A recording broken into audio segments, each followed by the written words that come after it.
Puji Tuhan, hari ini kita bersyukur saudara, Tuhan masih memberikan kesempatan buat kita untuk terus berkarya bagi Dia. Kita nggak tahu nih apa yang terjadi ke depan, tetapi yang kita tahu pasti saat anak-anak Tuhan nggak bingung, nggak takut, nggak gentar, nggak bersandar kepada siapa-siapa, tetapi hanya kepada Tuhan, maka kita akan dilindungi. Amin. Puji Tuhan. Sudah berulang kali saya menyampaikan firman mengenai janji-janji Tuhan yang ajaib. Saudara, saya harapkan mempelajarinya supaya saudara tahu bagaimana mengambil janji-janji ini, dan juga supaya mewaspadai penghalang-penghalang apakah yang membuat saudara kok lama banget saya nggak dapat berkat-berkat yang Tuhan janjikan ya. Sekali lagi ada beberapa janji yang luar biasa, tetapi saya mau bacakan ulang lagi buat kita-kita janji-janji yang ada di dalam Efesus, Roma, dan 2 Petrus. Efesus 3 ayat 20. Iya, kita baca bersama. Bagi Dialah yang dapat melakukan jauh lebih banyak daripada yang kita doakan atau pikirkan, seperti yang ternyata dari kuasa yang bekerja di dalam kita. Jadi kalau saudara pingin sesuatu, Tuhan itu menyediakan buat kita ini bahkan jauh lebih daripada yang saudara bisa pikirkan. Dalam 1 Korintus 9 ayat 2 dikatakan bahwa apa yang tidak pernah dilihat oleh mata, apa yang tidak pernah didengar oleh telinga, apa yang tidak pernah timbul dalam hati manusia, disediakan oleh Elohim bagi mereka yang mengasihi Dia. Jadi bahkan gak pernah timbul dalam hati kita, gak pernah kepikir, gak pernah kedengaran telinga, itu yang Tuhan sanggup berikan buat kita saudara. Jadi janji Tuhan, Dia sanggup melakukan jauh lebih banyak. Saudara imani, percayai. Saya sudah menikmati begitu banyaknya berkat-berkat yang wow, gak kepikiran, gak benar-benar gak masuk akal gitu saudara. Benar-benar saya ingin ceritakan nih salah satu dari sekian banyak yang seringkali sudah saya ceritakan ya.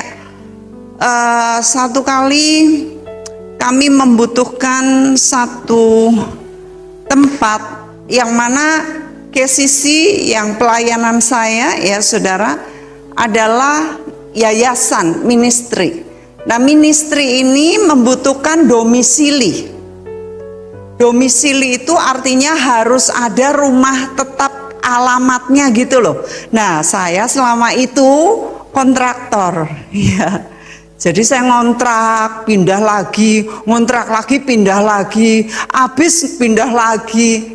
Jadi saya udah sampai, Iren bersama dengan saya ya, udah 20 tahun. Station ya Ren? 7 saudara. Ya, 7. Nah, kali itu notarisnya bilang, ini kalau kamu mau memperpanjang kamu punya ministry, kamu harus punya domisili. Aduh, domisili ya, sedangkan kami kan ngontrak kan nggak bisa ada alamat tetap. Akhirnya saya bilang sama Tuhan, Tuhan, ini kan bukan untuk kepentingan saya toh, ini untuk kepentingan pelayanan. Jadi saya mau rumah Tuhan, saya mau domisili.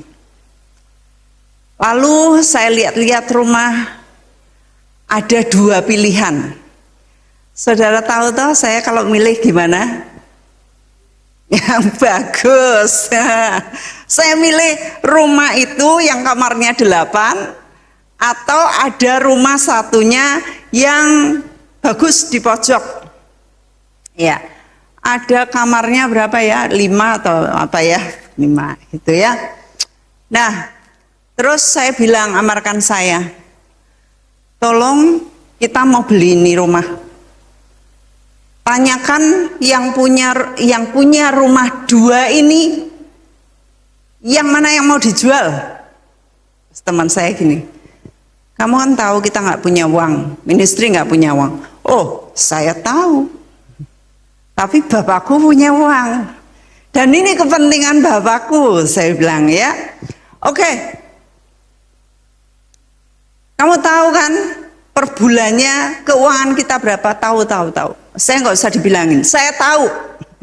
Walaupun saya jarang lihat, tapi saya tahu. Anggaranu seret, anggaranu ono sidik, lebih sidik, ya cukup gitu ya. Oke, jadi untuk beli rumah itu nggak mungkin, saudara.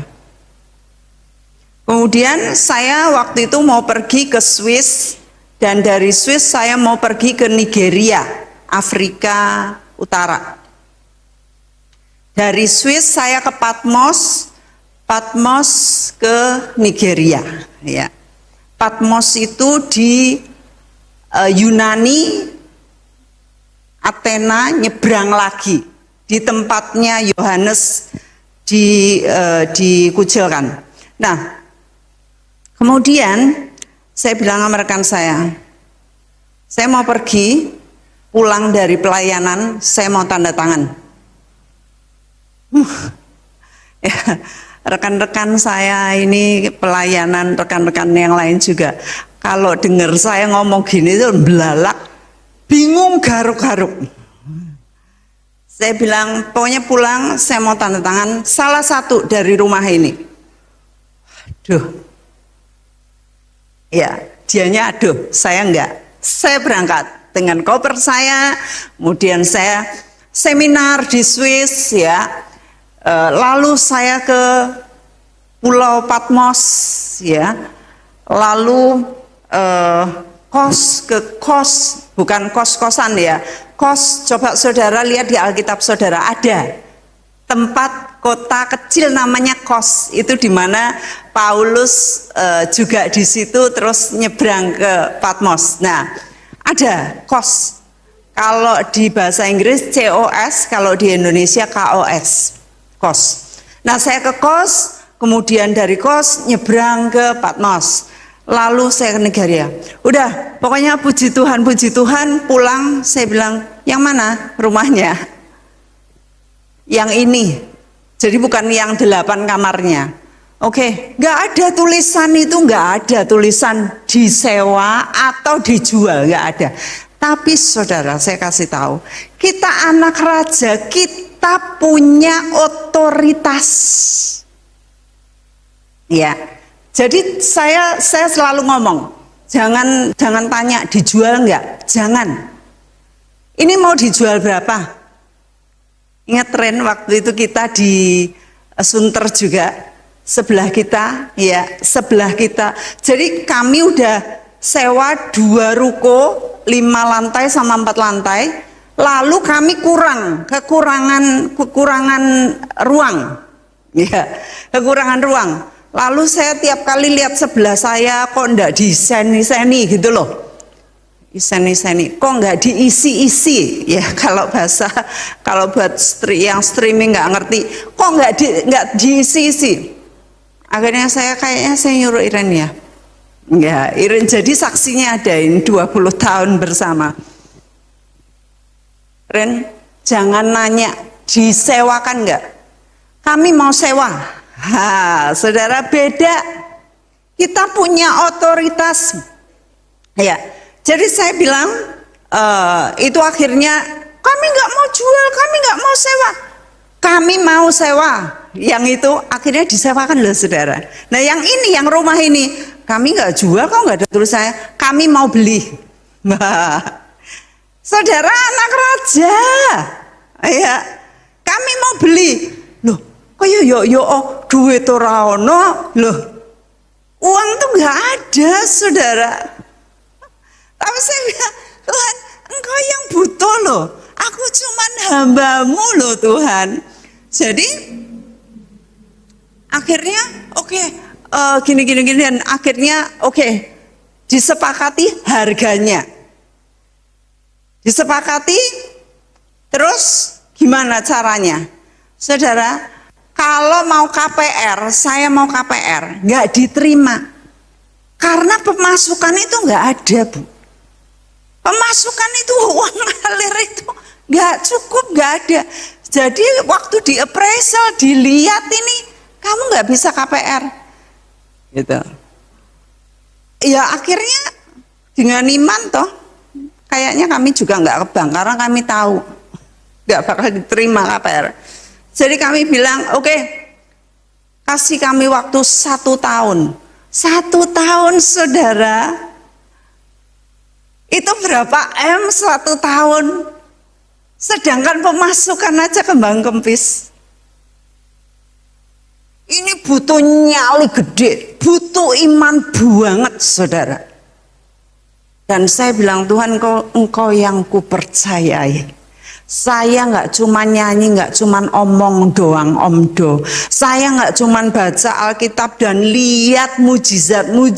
Saya sudah merasakan, menikmati. Tetapi ini kemudian level lebih tinggi lagi, menikmati lagi. Lalu saya bilang, oke, kasih kami 1 tahun. 1 tahun. Kalau tiap akhir bulan itu, waduh, koyok jantungnya itu kerja lebih kenceng saudara. Iki duit saka ngendi, duitnya wis teko urung teko kelabakan saudara. Ini salah satu yang mau saya ceritakan. Satu kali ada seorang ibu bawa 2 anaknya kecil-kecil, masih SD. Kayaknya saya udah ceritakan ya. Lalu ibu ini bilang, ini anak-anak saya mau ngomong. Oh ya, sendirian. Ibunya pergi, anaknya ketemu saya. Lalu mereka bilang, Ibu Mek, kami mau kasih ke ibu tabungan kami. Aduh, saya mesake anak-anak kecil banget. Masih kelas 3 SD kali, sama kelas berapa, kelas 5 kali. Aduh, ngasih tabungan. Aduh, terus tabungan itu loh kayak apa, kaleng ya gitu. Aduh, saya mau ngembaliin wong mereka datang uncluk-uncluk bawa tabungan. Saya terenyuh banget gitu. Aduh, gimana ya, mau nolak ya. Terus akhirnya udahlah, singkat cerita, mereka pulang. Itu ya uang receh ya, saya nggak buka gitu ya. Beberapa hari itu saya nggak buka. Setelah mungkin 2 minggu saya ingat, oh, itu anak itu ngasih tabungannya. Saya buka, hampir pingsan saudara.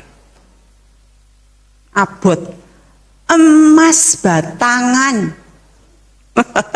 Yeay. Haleluya. Itu Tuhan kirim burung gagak. Tuhan kirim anak sekolah minggu loh.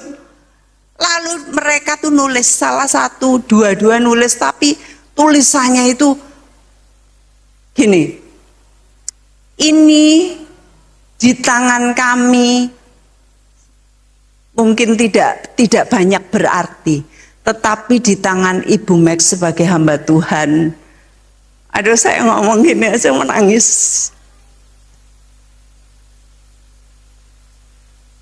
Di tangan Ibu Mek ini akan sangat besar artinya. Dan memang sampai sekarang saya hanya nyeritain sedikit, saya kurang menceritakan hal ini. Saya entah ya ini saat-saatnya saya menceritakan. Tapi seperti perempuan dengan narwastu, kemana Injil diberitakan maka kisah perempuan ini juga diberitakan. Sebagaimana saya nggak ngungkapin nama mereka, tetapi anak-anak saya pikir, lawong, coba saudara bayangkan, misal segini dua ya, misal uang ratusan atau 500-an, segini kan ya berat toh saudara. Itu ternyata emas batang berat saudara. Saya bisa bayar bulan lagi, saya bayar lagi, deg-degan lagi, Tuhan kirim lagi. Apa yang tidak pernah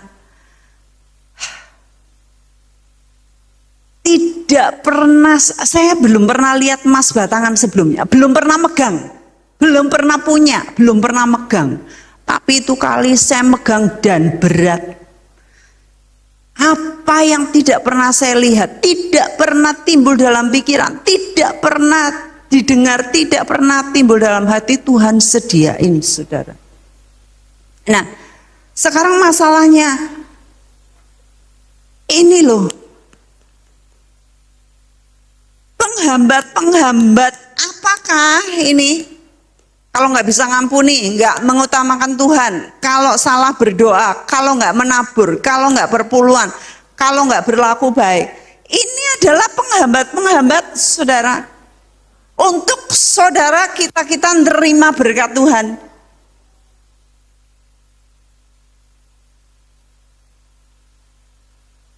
Itu tadi 2 emas batangan ya, gede-gede. Apa yang saya dapat semuanya untuk Tuhan. Saya waktu itu bilang soal mobil, saya dapat mobil dicicilkan orang ya sampai habis. Setelah itu selesai cicilan, 3 tahun dicicilkan, habis.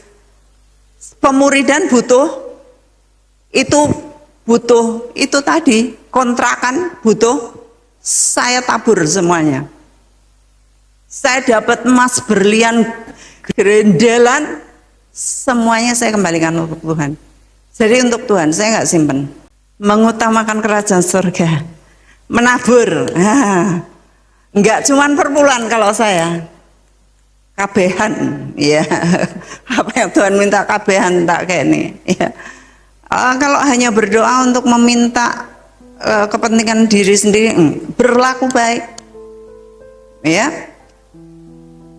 Alright, so saya mau ngomong sama saudara, Tuhan itu begitu rindunya memberkati saudara, memberkati kita tanpa embel-embel, tanpa tedeng aling-aling, dan lebih dari apa yang saudara bisa pikirkan, saudara rindukan.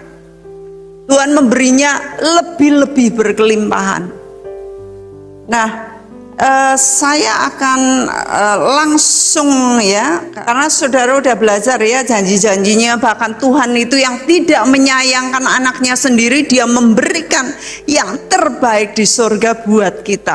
Apa yang dia tahan, nah itu ada dalam Roma. Nah, tetapi seperti saya berkata bahwa ada syarat dan ketentuan, ya ada syarat dan ketentuannya. Seperti contohnya waktu itu saya berikan dari 1 Raja-Raja mengenai Salomo. Tuhan berkata, aku akan memberikan kamu semua kekayaan, kelimpahan, hikmat, dan semuanya yang tidak dimiliki oleh raja-raja sebelum dan sesudah kamu. Tapi ya, jika engkau hidup di hadapanku sama seperti Daud bapamu, maka semuanya itu kuberikan kepadamu.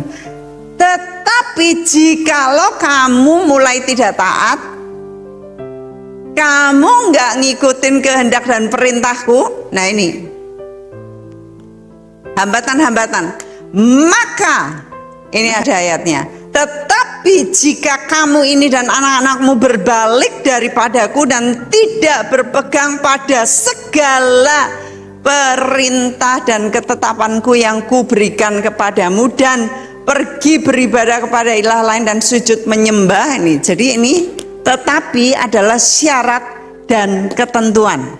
ya, syarat dan ketentuan. Tetapi, nah, maka aku akan melenyapkan kau. Dan rupanya Salomo yang udah diberkati dengan berjibun itu, ternyata dia di hari tuanya dia tidak mencintai Tuhan, malah dia memberikan persembahan-persembahan kepada dewa-dewa asing. Akhirnya apa? Tuhan membangkitkan musuh. Tuhan membangkitkan musuh. Dan kisahnya kurang baik di akhirnya. Kita nggak mau akhir hidup kita kurang baik ceritanya, ya. Itu sebabnya saya memberikan kepada saudara ranjau-ranjau ini ada 10, ini baru saya sampaikan 6. Mari kita sekarang pelajari. Saudara sudah hafal ya ini. Nanti kalau tidak, saudara kalau belum hafal maksudnya, saudara bisa motret ini, ya saudara bisa ngetik lagi lah, ini tulisan saya kurang ngapi. Oke. Yang ke-7, Mazmur 66 ayat 18 sampai yang ke-20. 18 sampai 20 saya akan bacakan, saudara baca dan kita bersama-sama yang terakhir. Seandainya ada niat jahat dalam hatiku, tentulah Tuhan tidak mau mendengar.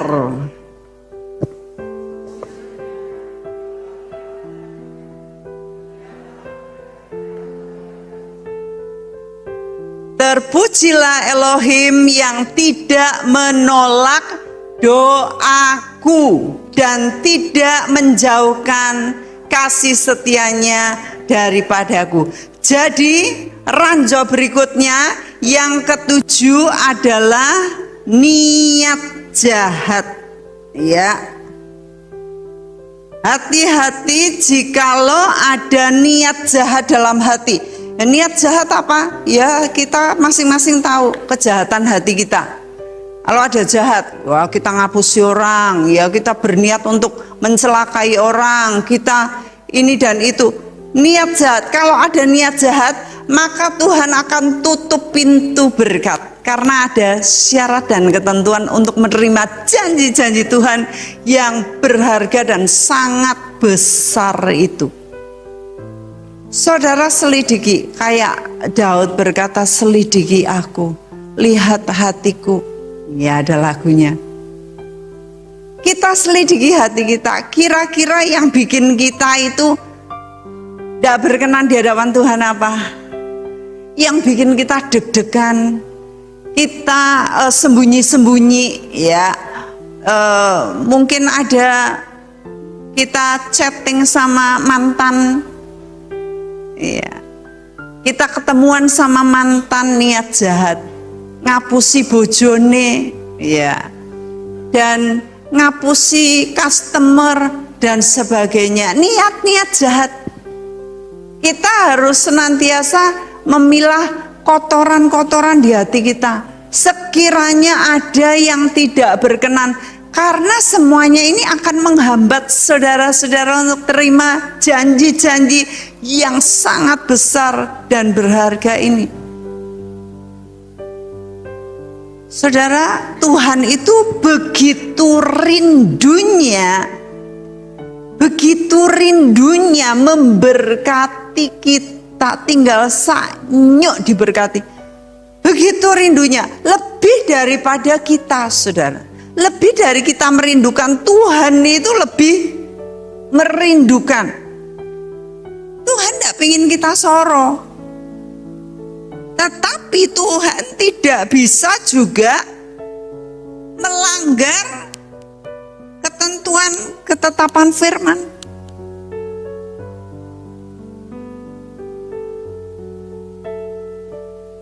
Kira-kira apa ya yang bikin saya ini? Waktu lalu ada seorang yang datang kepada saya minta doa, lalu saya tanya dulu, ya, sakitnya di sebelah mana? Di sebelah sini. Oh, Oke? Kamu ada benci sama keluargamu siapa? Oh iya, adik saya. Oh, sudah mengampuni? Belum. Grogoti, saudara. Percayalah. Grogoti. Ketoke yang dirugikan kan yang itu. Yang ngeselin saudara. Tetapi yang rugi saudara.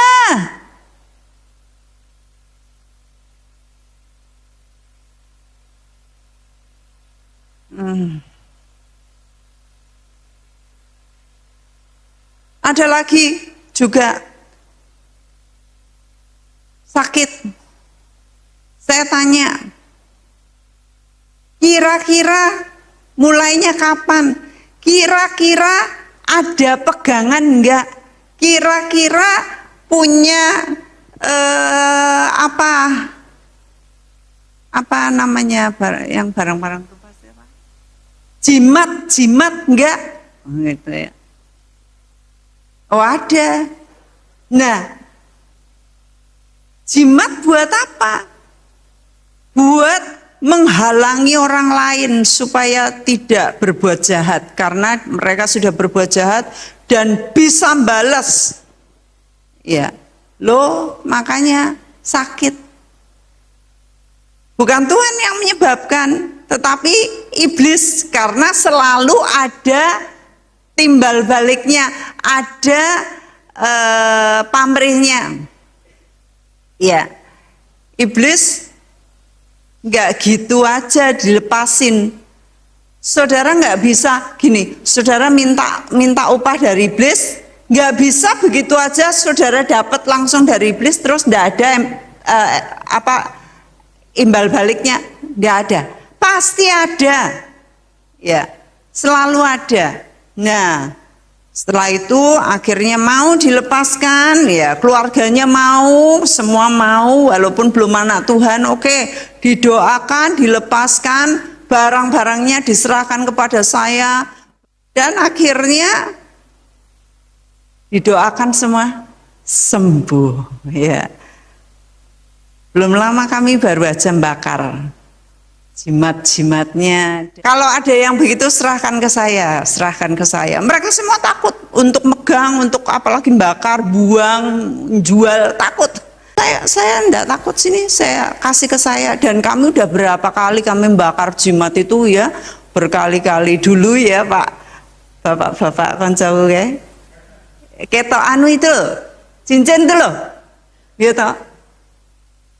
Ada yang nyerahin ke saya tuh cincin akik, itu larang-larang ya Mas ya, lumayan ya, itu banyak sekali dikirim ke sini waktu itu ya, berapa kotak gitu loh ya, ada satu kotak gede segini, itu isinya cincin, umum, matane ono mata mahal dan sebagainya.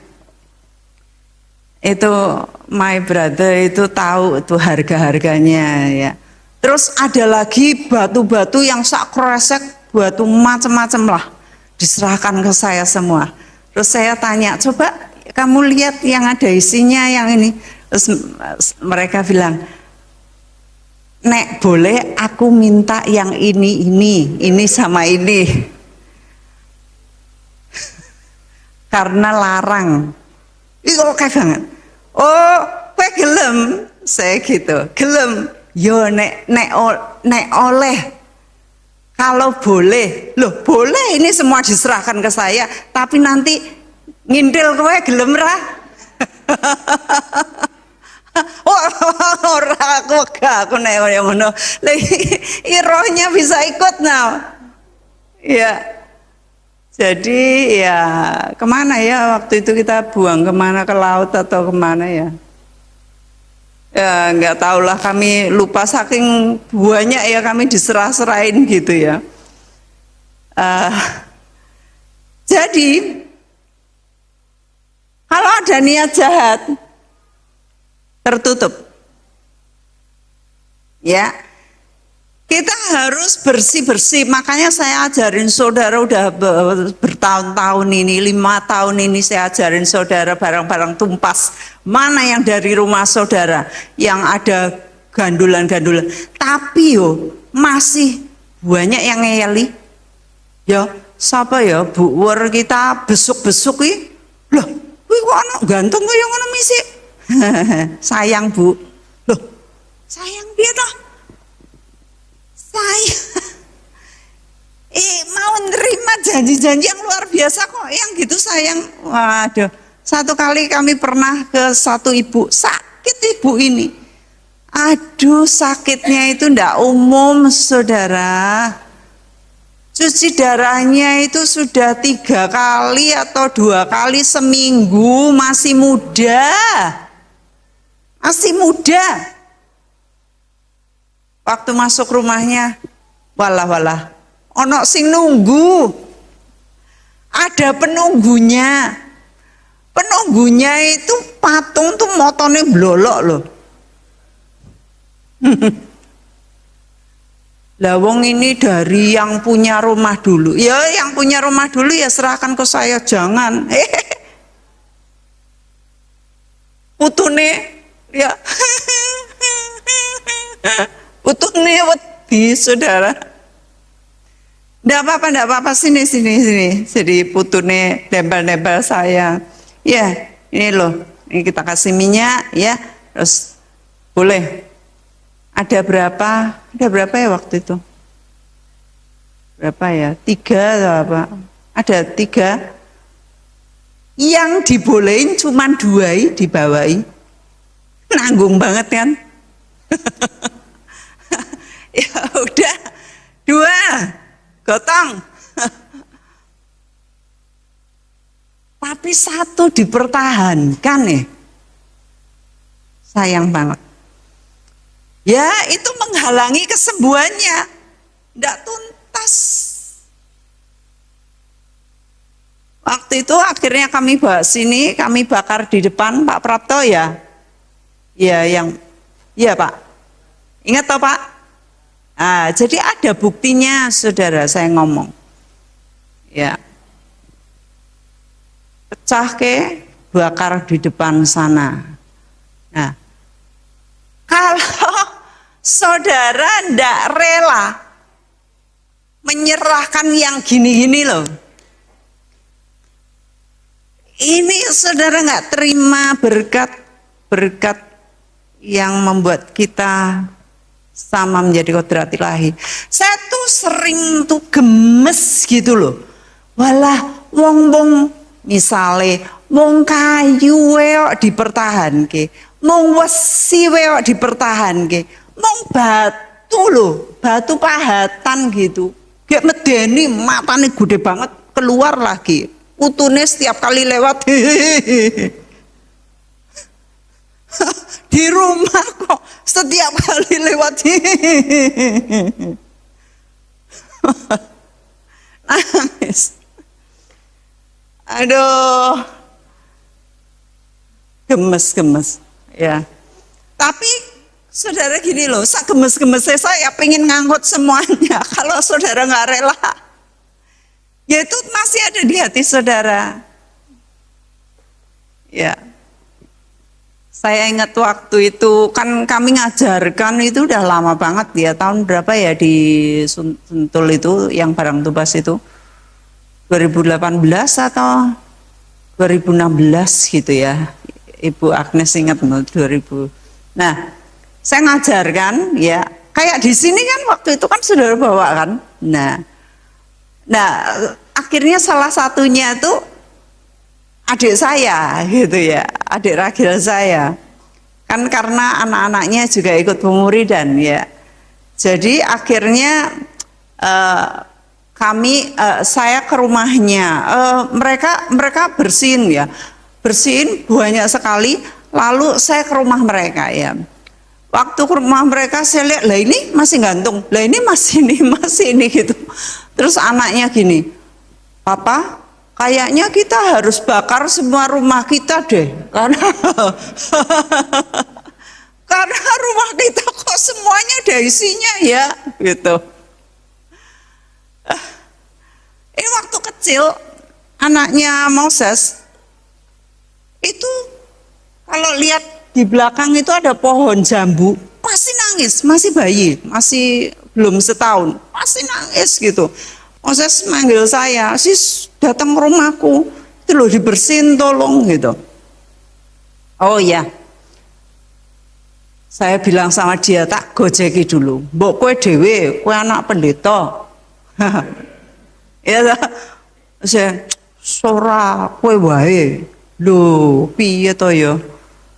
Jadi akhirnya saya ke rumahnya, dan waktu ke rumahnya, wah saya lihat macam-macam ini ya.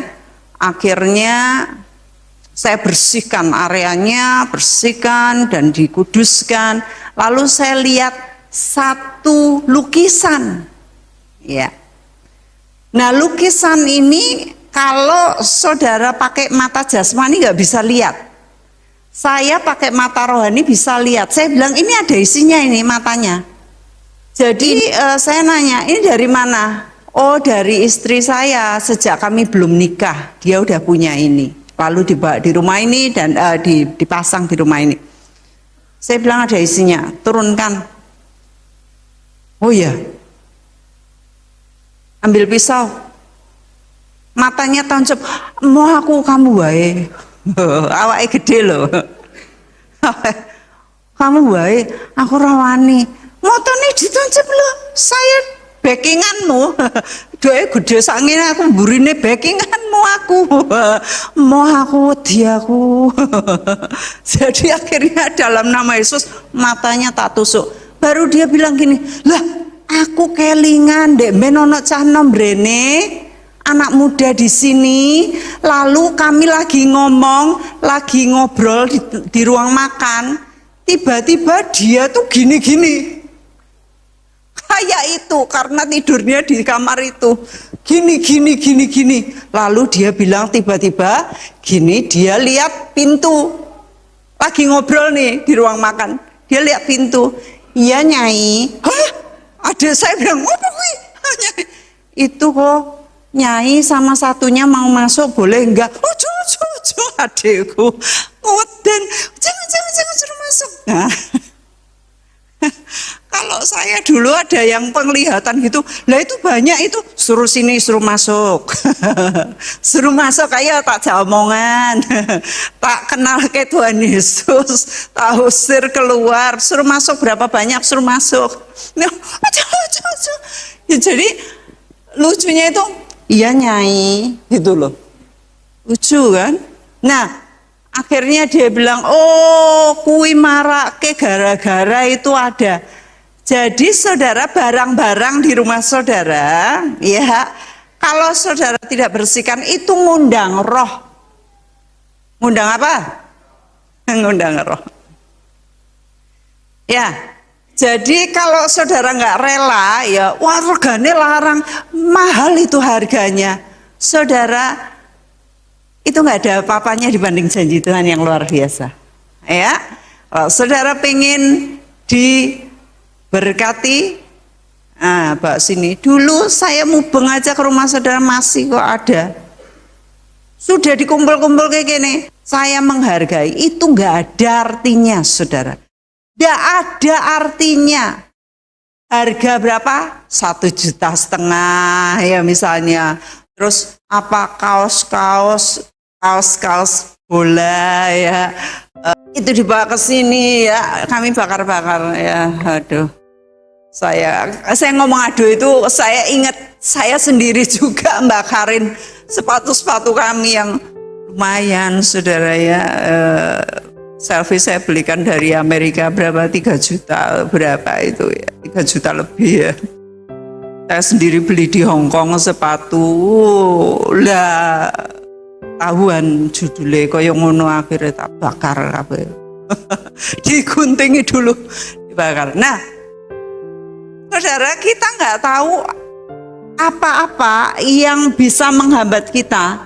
Kita nanya Tuhan ya, kita tanya Tuhan, apa nih kira-kira penghambat? Nah saudara, coba ngecek scanning, seret di rumah saudara. Kalau di hati saudara udah nggak ada, di rumah saudara lihat. Ini nanti saudara hafalkan. Nah, nanti Roh Kudus akan ngomong, ini. Ya. Oh, saya punya celana itu bagus banget, enak banget buat perjalanan. Kalau naik pesawat tuh kayaknya itu celana pesawat saya gitu loh. Saking enak kan, enggak pakai jeans yang ketat gitu. Itu enak banget gitu. Waduh, judulnya itu akhirnya saya harus digunting ya. Nah, tapi buat apa? Hal-hal yang menghalangi janji-janji dan berkat-berkat Tuhan yang luar biasa itu ya.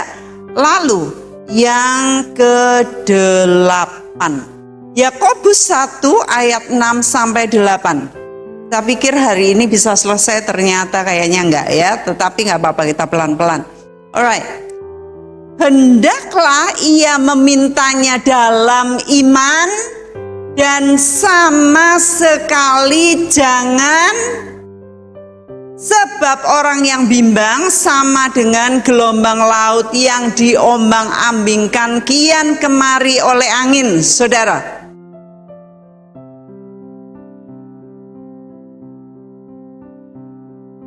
bareng. Sebab orang yang mendua hati tidak akan tenang dalam hidupnya. So, yang ke-8, saudara kalau minta sama Tuhan, jangan sampai bimbang ya. Ini adalah penghambat saudara untuk menerima berkat-berkat janji-janji Tuhan ya. Saudara jangan bimbang sama sekali. Seperti saya tadi, nggak ada duit, tetapi kalau itu kebutuhannya Tuhan, saya minta Tuhan bisa kirim anak-anak kecil loh. Anak kecil, bayangkan itu simpenannya kayak gitu ya. Tapi saya bilang sama rekan saya, yang mana gitu, yang mana yang dijual, saya pulang pokoknya tanda tangan. Saudara, saya kalau lihat ke belakang itu amazed ya. Heran, kagum ya sama Tuhan. Bahkan dulu pada waktu saya mau berangkat ke Korea ya, saya belum diterima tuh. Tapi saya udah beli barang-barang dulu untuk ke Korea. Saya udah siapin koper besar ya. Lalu saya beli baju-baju hangat. Dan misalnya saudara mikir gini, nek ra diterima piye, rasa tuku sik lah, maneman duite, engko ra diterima nggopo. Sarung tangan tebel-tebel buat apa? Lalu kupluk yang anget buat apa? Di Solo kanggo kupluk kuwi ya diguyu jaran. Ya toh. Terus kaos kaki loh, saudara, di Korea itu dinginnya itu kalau winter di tempat saya sekolah itu minus 20. Saudara, bayangkan di Solo itu berapa? Plus 33. Di Tawangmangu, saudara pernah ke Tawangmangu semua pasti ya.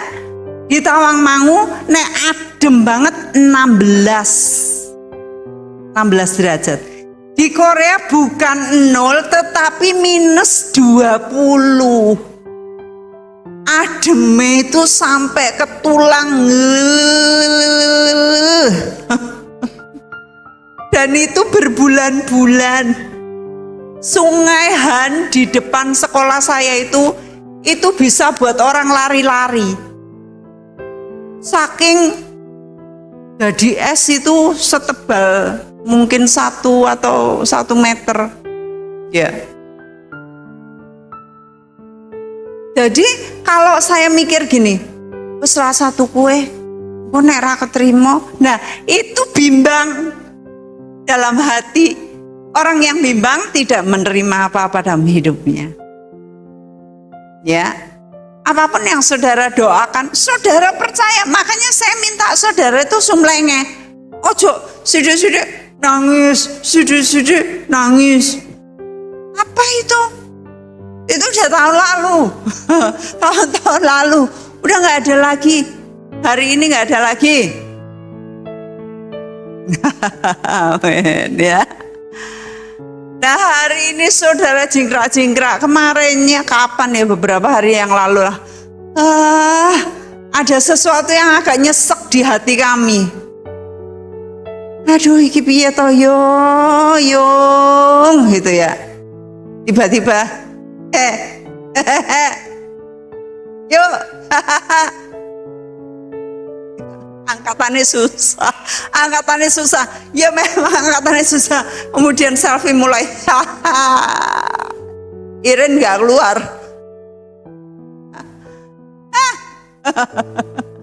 Jadi puji Tuhan. Jadi saudara harus mengaplikasikan, ya, bersukacitalah senantiasa dalam Tuhan. Sekali lagi kukatakan, sukacitalah. Jadi saudara di rumah menghafal ini ayat. Apalagi kalau nyesek banget itu, wah, itu saat saudara menghafalkan, saat saudara keluar itu ayat, langsung terhapus. Waktu saya nyesek gitu, mulai saya hafalkan 200 kali ini ayat. Bersukacitalah senantiasa dalam Tuhan. Sekali lagi kukatakan bersukacitalah senantiasa dalam Tuhan. Sekali lagi kukatakan bersukacitalah sampai 200. Ayat lain lagi 200. Sekarang saya enggak 100, 200 kebanyakan ya. Langsung atmosfernya bersih, mengucap syukur. Ya. Jadi kerinduan saya agar saudara-saudara mendapatkan berkat Tuhan. Ayat yang terakhir, Matius 8 ayat 8 sampai 10. Tetapi jawab perwira itu kepadanya, Tuan, ini anaknya hambanya sakit, hambanya perwira ini sakit, Tuhan mau datang. Lalu dia bilang, Tuan, aku tidak layak menerima Tuan di dalam rumahku. Katakan saja sepatah kata, maka hambaku akan sembuh. Sebegitu percayanya, katakan aja sepatah kata. Tuhan bilang sembuh, dia percaya pasti sembuh. Saudara, kita punya firman yang luar biasa. Kita bisa memperkatakan, karena firman itu adalah Tuhan sendiri. Pada mulanya adalah firman, firman itu bersama-sama dengan Elohim, dan firman itu adalah Elohim. Firman itu adalah dia. Jadi dia, Yesus mengatakan satu kata saja, kita mempercayainya, kita mendapatkan mujizat. Sebab katanya, aku sendiri seorang bawahan dan di bawahku ada pula prajurit. Jika aku berkata kepada salah seorang prajurit itu pergi, maka ia akan pergi, dan kepada seorang lain datang, ia akan datang. Ataupun kepada hambaku, kerjakan ini, maka ia akan mengerjakannya. Setelah Yesus mendengar itu, heranlah ia dan berkata kepada mereka yang mengikutinya, aku berkata kepadamu, sesungguhnya iman sebesar ini tidak pernah aku jumpai pada seorang pun di antara orang Israel. Saudara, iman kita mencengangkan Tuhan. Kalau kita percaya satu kata saja, Tuhan itu kagum-kagum sama kita. Kalau Tuhan kagum sama kita, apa yang ditahan dari kita? Apa yang ditahan janji-janjinya dari kita? Dia lebih semangat untuk memberkati kita daripada kita meminta dan mengharapkannya. Amin.